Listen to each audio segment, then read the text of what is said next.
Today I'm going to talk about things that are in the future. I'm going to talk about things that you can do with ES6 that can't be done with ES5. And before I begin, I would like to define what I mean by ES6 in this context. So when I say ES6 throughout this presentation, what I actually mean are any post-ES5 features that are either part of a standard like ES 2015 or are very close to being standardized. So as was said before, my name is Dan Shappir, and I'm with Wix. You can see my email if you feel like emailing me about anything. You also have my Twitter handle.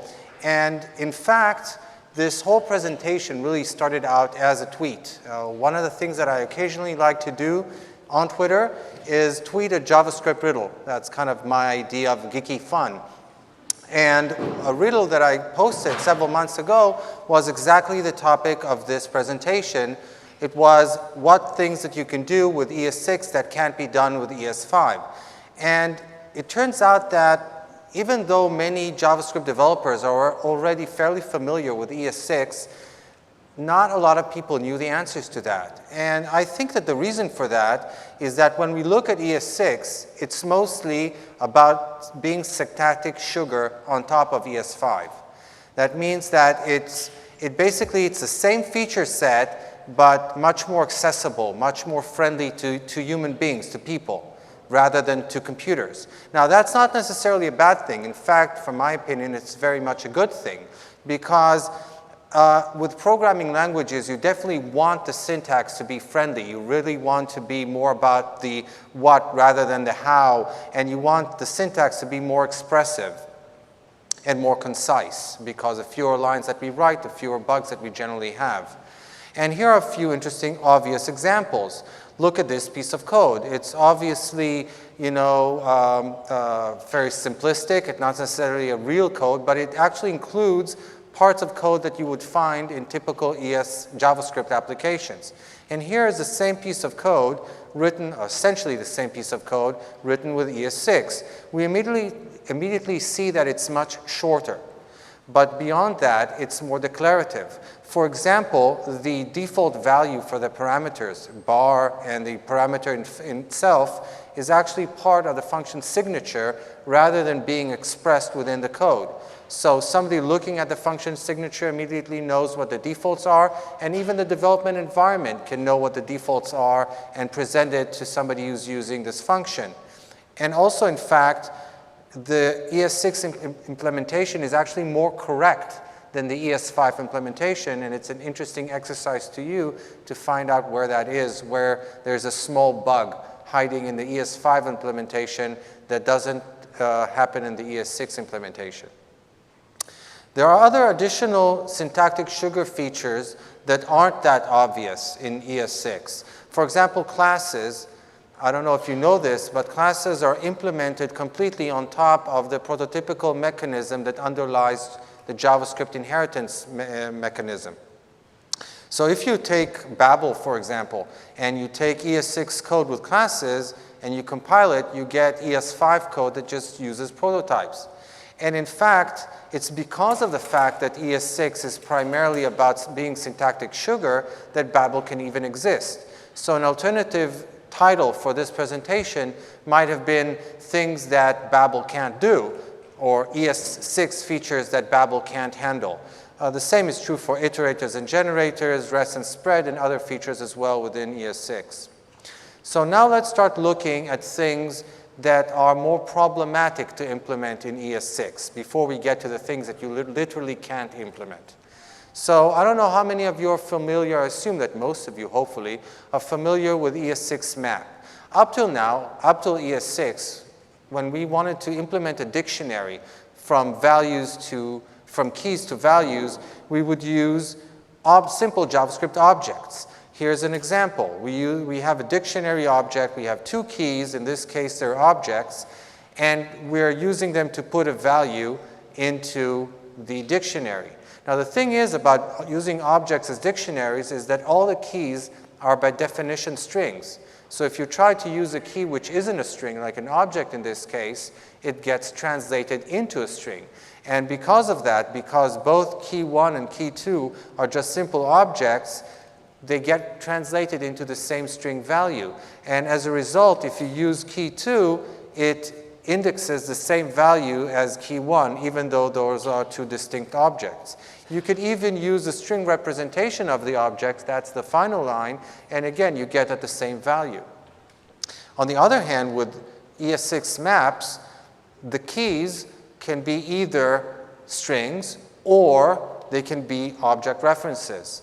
And the consequence of that is that because key 1 and key 2 reference two distinct objects, then when you index a dictionary using key 2, you don't get the value that you put in using key 1. So that's a very significant or key difference between the two types of dictionaries.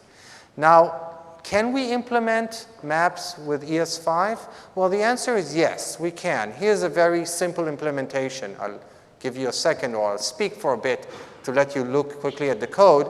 But the way that this code works is fairly obvious. We have two arrays within the object, one for the keys, one for the values, and then we just push the key and the value into each array.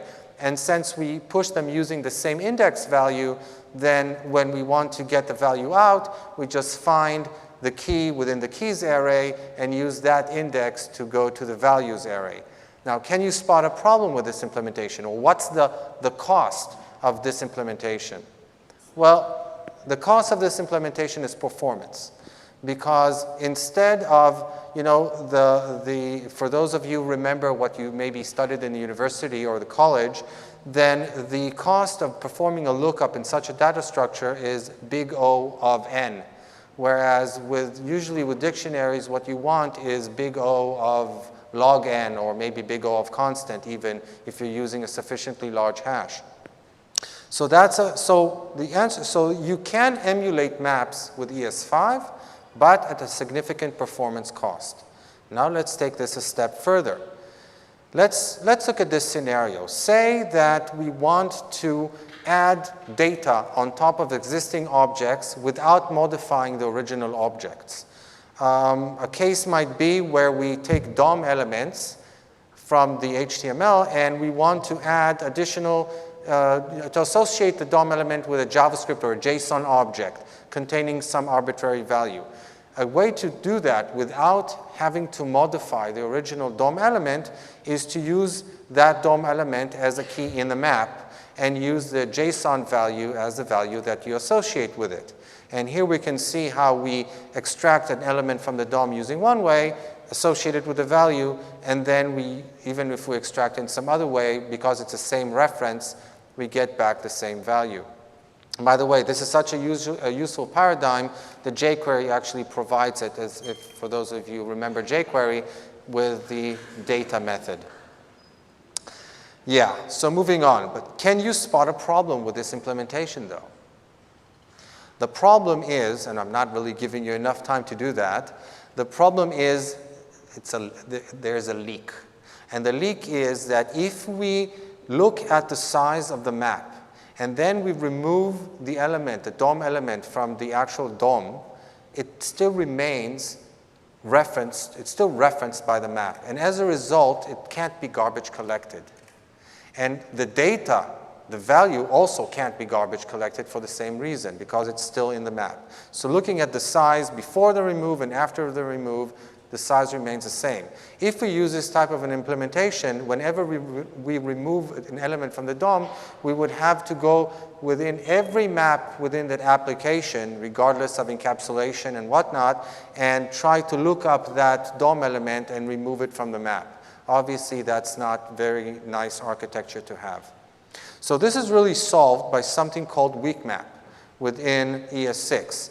Now, WeakMap is not weaker. It just uses something called weak references, or weakly held references. Weakly held references reference the object, so you can compare the reference to the object, but they don't prevent garbage collection. That's why they're weak. They're not strong in the sense that they hold on to the object. They're just kind of touching it or brushing it. And when the only remaining references to an object are weak references, then the object gets garbage collected. And WeakMap is smart enough to realize that the object that it's weakly referencing has been garbage collected and let go of the data associated with it as well. So so there's basically no resource leak in this context. By the way, there's a similar data structure called WeakSet, which essentially does the same thing. Now, WeakMap can't be implemented in ES5. So here we found the first feature of ES6 that can't be implemented with ES5. Now, the reason that WeakMaps cannot be implemented with ES5 is because ES5 doesn't give you this level of control. In fact, JavaScript at all intentionally doesn't give you this level of control over the garbage collector. You cannot control how references operate with relations to the garbage collector. So the bottom line is that you just cannot implement weak maps and weak sets in ES5. Moving on, proxies. Here's another feature that you cannot implement in ES5. Proxies allow you to define custom behaviors for fundamental operations that you perform on objects. So we're talking about operations like property access, either to read a property or to write to a property, enumerating properties. If the object is a function, then invoking the function. All of these are operations that you can perform on objects, and using the proxy mechanism, ES6 gives you complete control over how they operate. You know, this is also known as meta-programming. Now, you might say, wait a minute, I can control how property access occurs with, for example, ES5 getters and setters. Or I can control enumeration maybe to an extent with access descriptors. But getters and setters are defined for a specific property. So you can have a property called X and define a getter and a setter for property X. You cannot define with ES5 a generic getter and setter for every property, including properties that don't even exist yet. Something that, as we will see in a minute, you can do with proxies. And this allows you to do with JavaScript a lot of the crazy stuff that the DOM API does that up till now you couldn't really implement with JavaScript. So you could access the DOM using JavaScript, but some of the things that the DOM API did, you couldn't actually implement yourself. Things like node list or even session storage or the CSS objects. You couldn't really implement this type of functionality with straight-on JavaScript up to now. And with proxy, you can. Let's look at a very simple example. We have a simple object called obj or obj, having simply two fields, hello and 7. And even though the 7 appears as a number, it's actually a string, obviously, because it's a key. And then we create a proxy which wraps this object, and we assign this proxy into double. So double now references a proxy which wraps the original object. The proxy received the original object as the first parameter. The second parameter specifies JavaScript functions that handle those operations that you can perform on this object. So in this case, I just defined a get, which means I have total control over how property values are read through the proxy from the original object. So if you look at this implementation, I look at the key value that I receive, and if this key value is not numeric, I go to the original object, but if it is numeric, I just return double that key value. And you can actually copy this code and put it into Firefox or Chrome, and you can see the results that I put on the screen. So if we put in double 3, that 3 is a number, it gets passed to 2 times key, and you get back a 6. Likewise with 4. So effectively, I've created something which looks like an infinite array of all the numbers, and whichever number you pass in, it's as if that array contains double that number. On the other hand, if I pass in, let's say, bar is not a number, it gets passed on to the original object, and we get back the value, which in this case is hello. And I leave it as an exercise to you guys, you could try it on your computer, to see what happens if you pass in 7, whether it goes to the original object or goes to, whether it returns the word 7 or the number 14. So proxies can't be implemented with ES5 because you simply don't have this level of control over object. You can't one of the things that JavaScript did not have, and now in a sense does have, is operator overloading. So in effect, Proxy gives you an ability to overload, as it were, the property access operator, be it done via square brackets or the dot, either way. So now we have two features that we could implement in ES5, in ES6, sorry, and that we couldn't implement previously with ES5. Let's move on. JavaScript type conversions, both implicit and explicit. Very, very simple and easy, right? You know, never confusing. Let's look at an example. Say you want to convert something, an object, whatever, into a string. There are two common ways of doing it. You can either just add an empty string to it. Another way is to use the string object constructor as a function, effectively doing a cast into string. And you know, many people basically look at these two methods as interchangeable. You can use one or the other. It doesn't really matter. You're supposed to get the same result. Well, if you look at this example, if you try it, you'll see that you get two different results.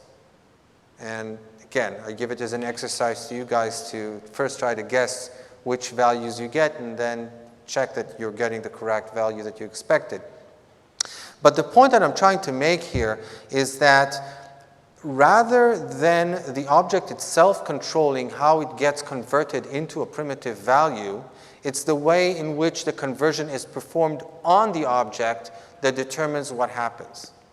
And that's not the way that you want to work. What we really want is for the object itself to have as much internal control about such conversions as possible.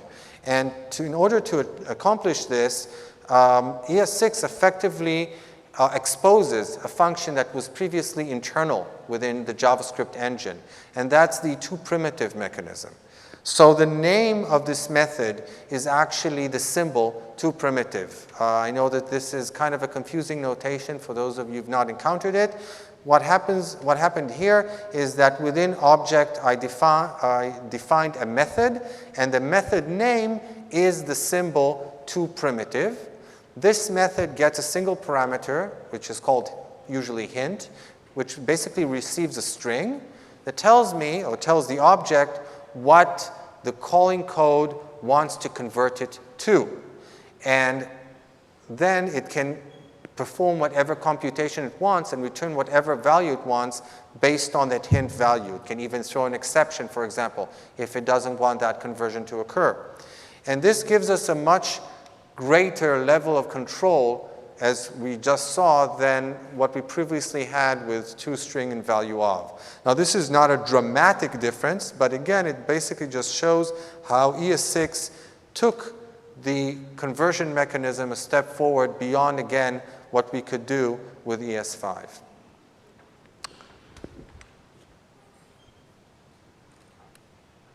Okay, still have time for this, so we can cover this as well. Tail call optimization. Hopefully, I really hope that you can actually see the code. So what we see here is a screenshot that I took from the Firefox Nightly DevTools, where I've defined two functions and invoked them from the global scope. So we have a bar function, which gets called from the global scope, does a bit of computation with a parameter that it receives, passes it on to a foo function, which again does a bit more computation. When foo returns the value, bar doesn't do any additional operation. It immediately returns the value that it got from foo back to the global scope. Now, if we look at the stack, as it's represented here in the DevTools, we will see that we have, well, you know, what we would generally expect. We see the global scope, and on top of that, the scope for the bar function invocation, and on top of that, the scope for foo. But here's the thing. Why do we actually need to keep bar's context. I mean, we never actually go back to it. As soon as we go back to bar, we immediately return to the global scope. So if we threw away bar and just returned from food directly to the global, the code would work exactly the same. And what would we gain? Well, we would be able to release maybe objects referenced by bar sooner. And the return code would also be more efficient. So we can get some performance improvement. So tail call optimization, being part of ES6, can make code run faster. But you can say, hey, okay, so it's faster, we like faster, we like more efficient, but that's not really a feature. Yes, but we can take it a step further with tail recursion. Now I'm really taking you back to your university days, potentially. Looking at this code, it's code that calculates a factorial on the number that's provided to it. So you can test it, and you will see that if I pass in 6, I'll get 720, which is the expected value. Now, the way that this code is implemented is that it uses an internal helper function called _fact, and that function is implemented in a recursive sort of a way. But it's also implemented in such a way that when an internal invocation returns, when fact calls itself again, it never really needs to go back, because again, it's the last thing that it does. There's no additional computation performed when _fact calls itself. It doesn't perform any additional computation on the value that it got back. It just returns that as well. So the same thing that we saw about tail recursion in the previous example can be implemented here. Now, if we run this code with ES5 and we pass in a really large number, like say 100,000, then the stack explodes, because we get more and more and more frames on the stack, and eventually the stack runs out of room, and that's the end of that. But if we're using an ES6 with tail call optimization, then because the new fact stack always replaces the previous one, the stack doesn't actually grow, and there's no crash. So with ES6 tail recursion, you will get the correct result. Can you guess the correct result? Here, I'll give you a chance to answer. Who here knows the correct result without running it? Infinity. Correct. According to JavaScript, the factorial of 100,000 is in fact infinity. And the reason is because it's such a big number that it just can't be represented using 64-bit. So, to summarize, JavaScript ES6 is primarily about being syntactic sugar. We look at most of the features, that's why they are, that's what they are, and that's really a good thing. I really, really love the syntactic sugar in ES6. Whenever I do work on an ES6 project and then have to go back to an ES5 project, I literally suffer withdrawal symptoms. Having said that, though, it's important to understand that ES6 is in fact more than ES5 with just sugar. We saw 4 examples of features of new things that you can do with ES6 that you couldn't previously do with ES5. Maybe we'll get more features along the way. In any event, it's definitely, the JavaScript language is growing. It's getting more powerful, more capable. Go ahead and do something really interesting with it. Thank you very much.